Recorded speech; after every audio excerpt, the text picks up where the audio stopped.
Bom dia, dia 2 de abril de 2022, nós estamos no sábado, então tenham um ótimo sábado para todos e já iniciamos estudando a palavra, estudando a verdade, estudando o tal.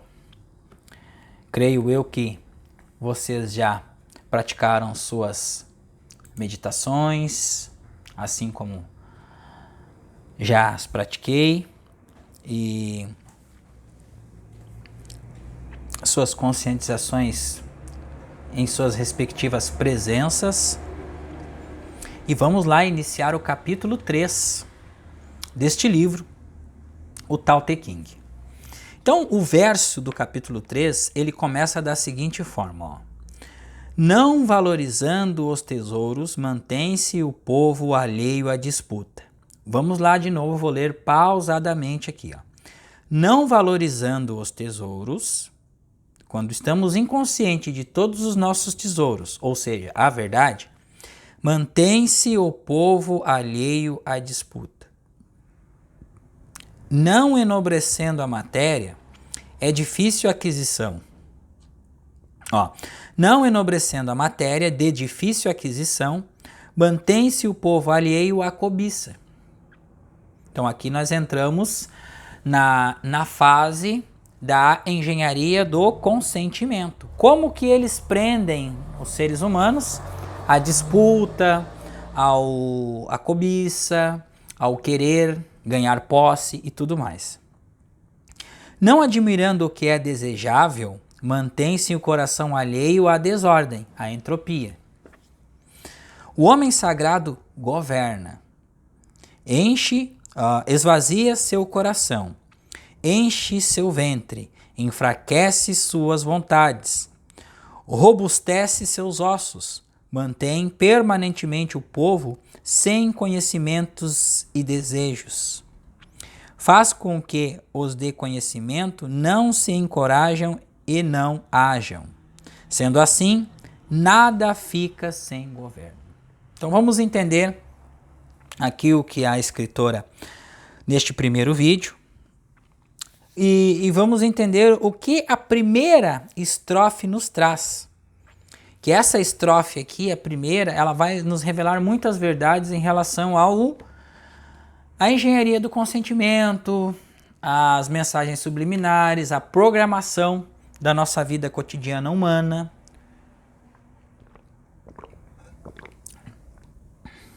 O porquê que nós entramos nesse desespero, nesta ansiedade toda. Então vamos lá. Ó, vai aparecer de novo aqui com agora a explicação da escritora, seguida da tradução. Não valorizados os tesouros, mantém-se o povo alheio à disputa. Não enobrecendo a matéria de difícil aquisição, mantém-se o povo alheio à cobiça. Não admirando o que é desejável, mantém-se o coração alheio à desordem. Então, não valorizando, não enobrecendo, ou seja, não conhecendo a verdade, não valorizando, não conhecendo a verdade e não admirando a verdade, tá? Então nós vamos entender esses três aspectos aí nesta primeira estrofe. Os versos falam das pessoas que ocupam posições de liderança no mundo. Ponto. Então, tudo aquilo, gente, que a gente quer que seja sanado na nossa vida, e primeiro a gente vai fazer essa análise individual, e aí essa análise individual, a gente fazendo e ajudando, e mais pessoas entrando nesta faixa de frequência até chegarem às lideranças do mundo, para que seja libertado esta crença de posse, de cobiça, de guerra, tá? O mundo será libertado. Mas, enquanto isso, nós vamos entender esta parte. Tá? Os versos falam das pessoas que ocupam posições de liderança no mundo. Quem é que é as lideranças do mundo? É o presidente da república, as grandes forças mundiais, essas pessoas que estão no poder, ok? Ó, este conceito pode ser aplicado ao nível de uma organização Então já vamos descer um pouquinho. Governador de estado, prefeito, vereadores, tudo mais. Posições de quem ocupa o poder ali, que tem pouquíssimas pessoas no poder. Lembram da escala de Maslow? Poder, tem pouquíssimos no poder. A grande maioria está no segundo degrau. Então, para a gente subir do segundo para o terceiro degrau, nós precisamos entender isso aqui.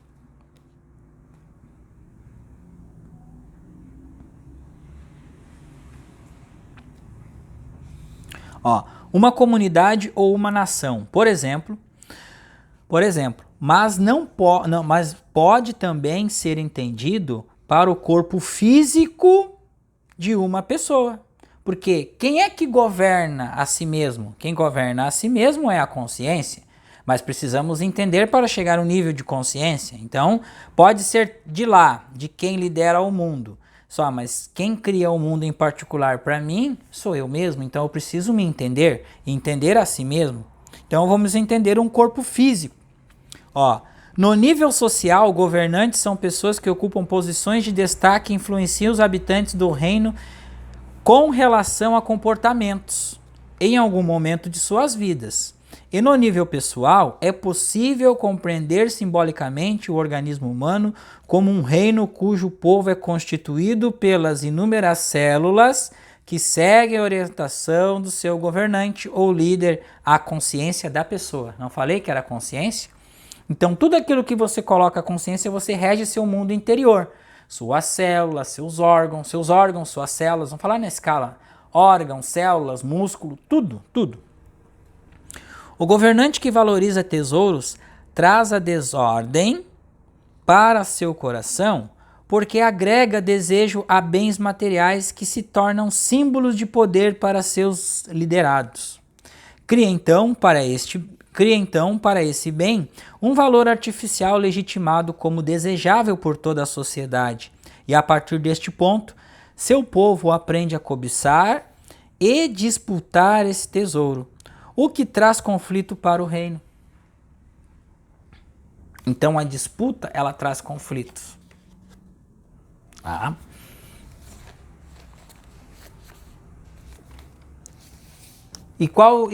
Quem que é o reino?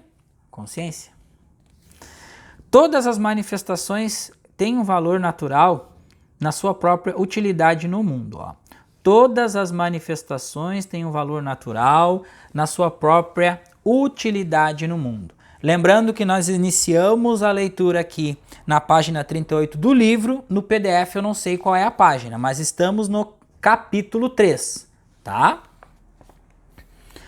Mas quando o valor artificial é acrescentado ao bem, o valor artificial está no mundo artificial, no mundo virtual, que é criado através do colapso da função de onda daquele povo, daquela civilização.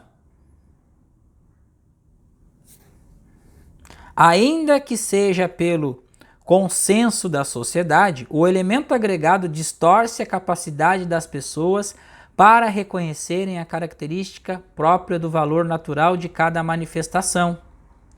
Ó, um tosco remo de madeira, por exemplo, que não agrega valor artificial, tem sua utilidade de levar o barco de uma margem a outra do rio, facilmente reconhecida pelo mundo.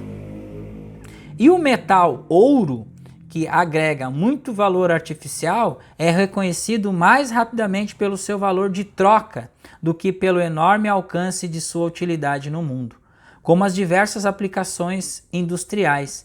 Em função de sua boa condutividade elétrica e de sua resistência à corrosão, então, quanto menor o valor artificial projetado ao bem, maior capacidade a pessoa terá para enxergar sua real utilidade no mundo. Vou ler de novo aqui para que vocês entendam isso aqui. Ó.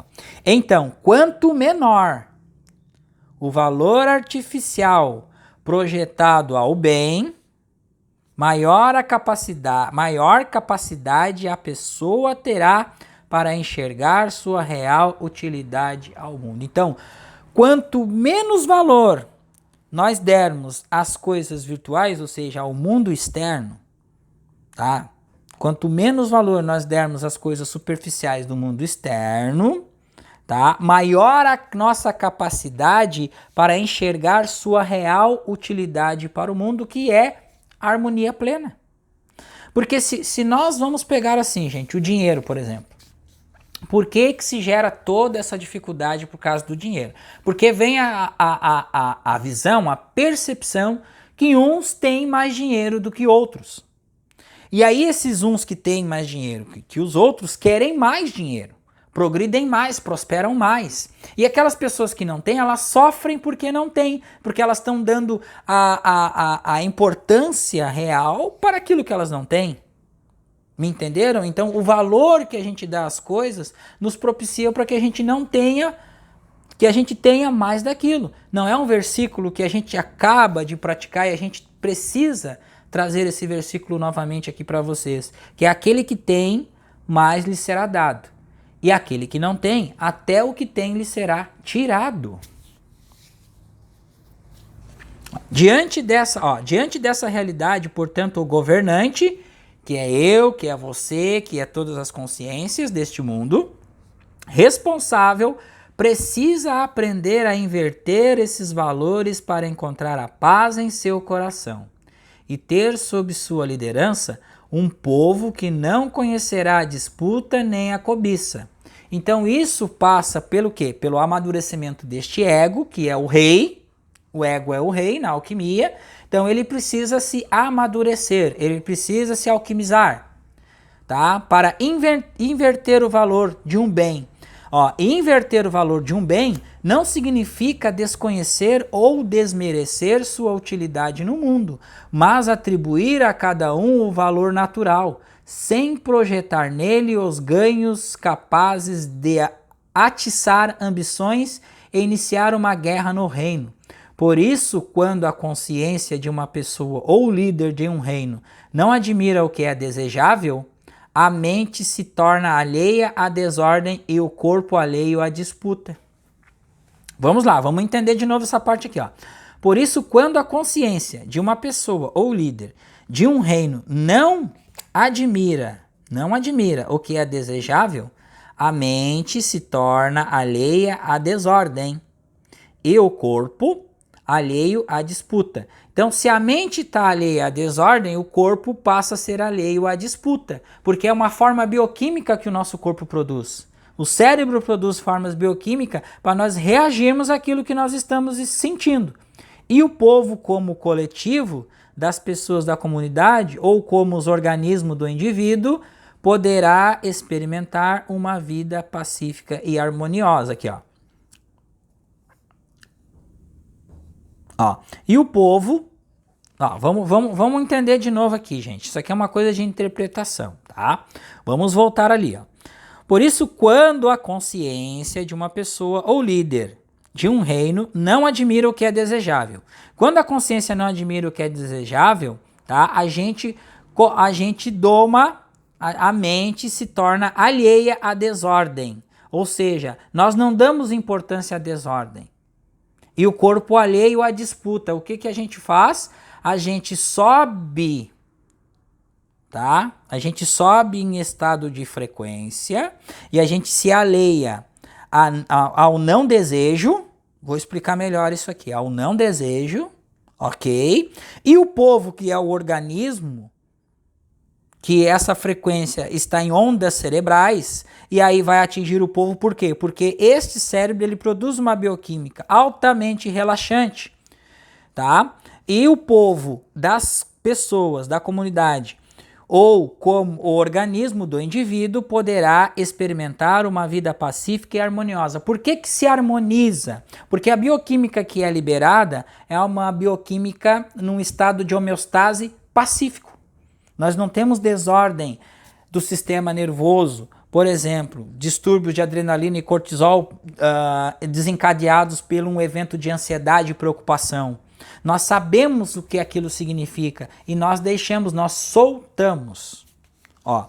O governante que demonstra apego às matérias de difícil aquisição, por exemplo, matérias de difícil aquisição, vamos lá. Você tem o desejo de ter uma Ferrari hoje. mas você tem um desejo e você sofre porque você não tem. E quando aparece uma, você fica em estado de êxtase ao ver uma e você quer porque quer aquilo. E você começa a sofrer por aquilo.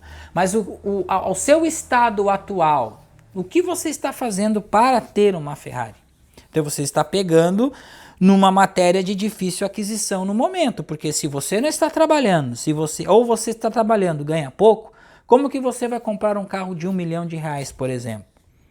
Então aqui, ó, de difícil aquisição, confunde o seu coração e age com insensatez, porque incita disputas e cobiças entre o povo. Daí a gente começa a comentar que a gente quer ter as coisas, a gente joga que a gente quer ser rico, que a gente isso e aquilo e aquele outro, e a gente começa a desencadear este sentimento de disputa, este sentimento de cobiça, de coisas de difícil aquisição. Precisamos harmonizar. Não é que a gente não tenha acesso a isso. A gente tem acesso a isso, porque tudo é feito de átomo, tudo é energia, mas em seu devido tempo. Lembrando que o ego quer a hora que ele quer e quando ele quer.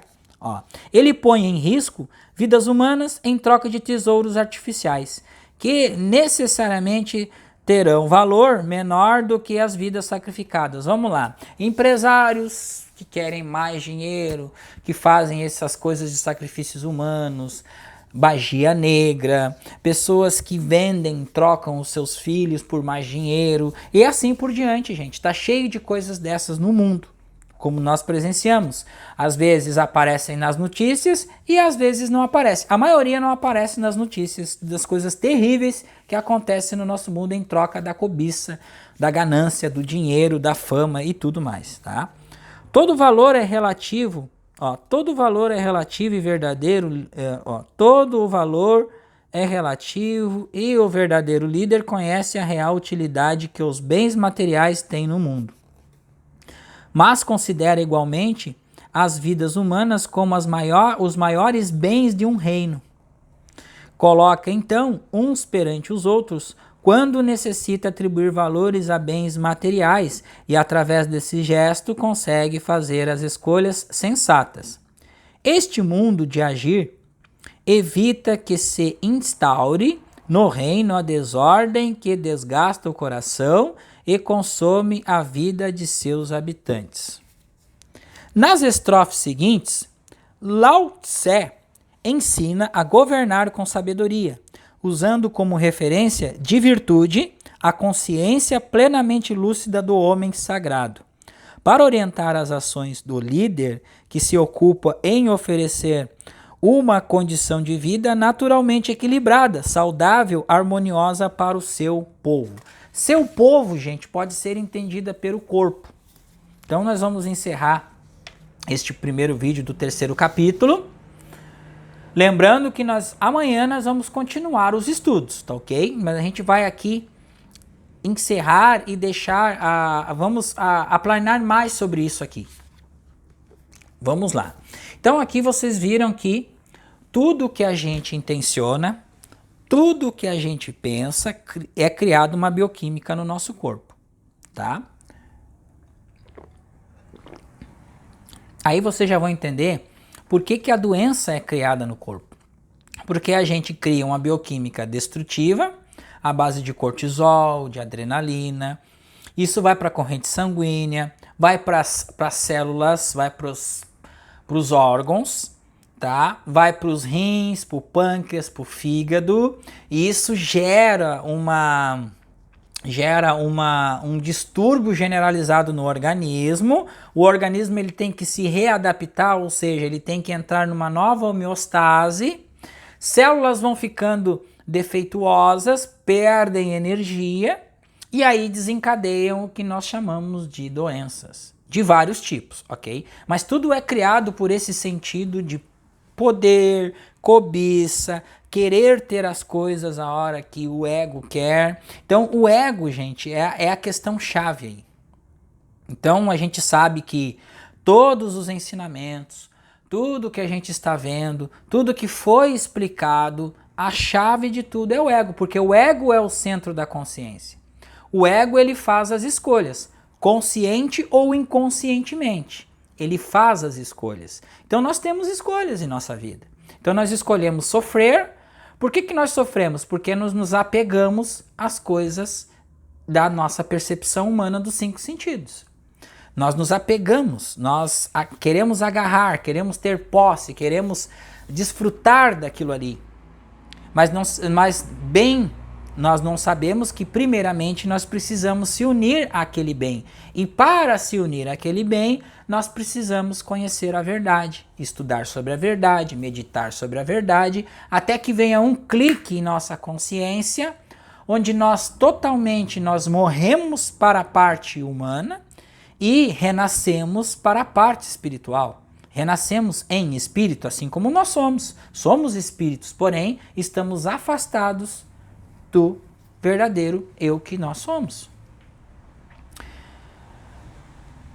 Então, meus irmãos, é preciso o que a gente pode fazer? Eu recebo muitas questões de pessoas que vêm dizendo o seguinte: Roberto, eu estudo, medito, mas eu não consigo sentir Deus na minha vida. Gente, Deus está presente conosco a todo momento. Porém, o que a gente está pensando no momento? Muitas vezes, o que acontece com a maioria dos estudantes? Eles estudam ali no grupo, meditam, depois dali, saem dali, já vão ligar a televisão para assistir uma novela, já vão atender a um chamado de uma família, de alguém que está com problemas, e aquilo que você estudou você esqueceu totalmente, porque é uma oportunidade que você tem de aplicar os ensinamentos dentro daquela ocasião, daquele problema ali, e sentar e perceber que, olha só, como que está a programação do mundo. Eu estava num mundo e agora eu estou em outro. Assim, quando nós abrimos os olhos, saímos da meditação e vamos para ter o contato com o mundo externo, nossos colegas de trabalho, lugar de trabalho, nós vamos começar a perceber que o nível de consciência ali é muito baixo. Agora, a escolha é nossa de entrarmos em conflito com aquela consciência ou de despertar em nós o sentido de compaixão. Olharmos e percebermos que eles estão em fase de evolução, assim como nós estamos. Quando nós entendemos isso intelectualmente, nós precisamos deixar de se agarrar ao mundo externo e aplicar aquilo que a gente aprendeu no mundo externo. Mas nós precisamos, primeiro, por isso que a gente precisa estudar e praticar todos os dias. Se ainda você não conseguiu sentir Deus, pratique mais. Porque você ainda está apegado ao mundo externo, você precisa se desapegar do mundo externo. Uma outra questão aqui também que essa semana chegou aqui no comentário do YouTube, comentaram o seguinte: se os átomos são trocados a cada 3 meses, como está dizendo, por que nós envelhecemos? Bom, vocês já viram que tudo que a gente fala vem da questão da ordenação. Quem ordena? Quem ordena o corpo? É a mente. A gente não quer dizer que a gente vai ficar aqui por longos anos, mas a gente tem experiências de pessoas como Lao Tzu, como outros yogis, que eles saem de uma cidade para outra, porque eles duram muito tempo, porque eles estão unificados com a mente divina. Então eles não têm doença, eles se alimentam como eles se alimentam, eles estão totalmente conectados com a presença. Então eles estão em fase de frequência e vibração com a presença. Então eles vivem e vivem e vivem, porque na presença não existe a morte.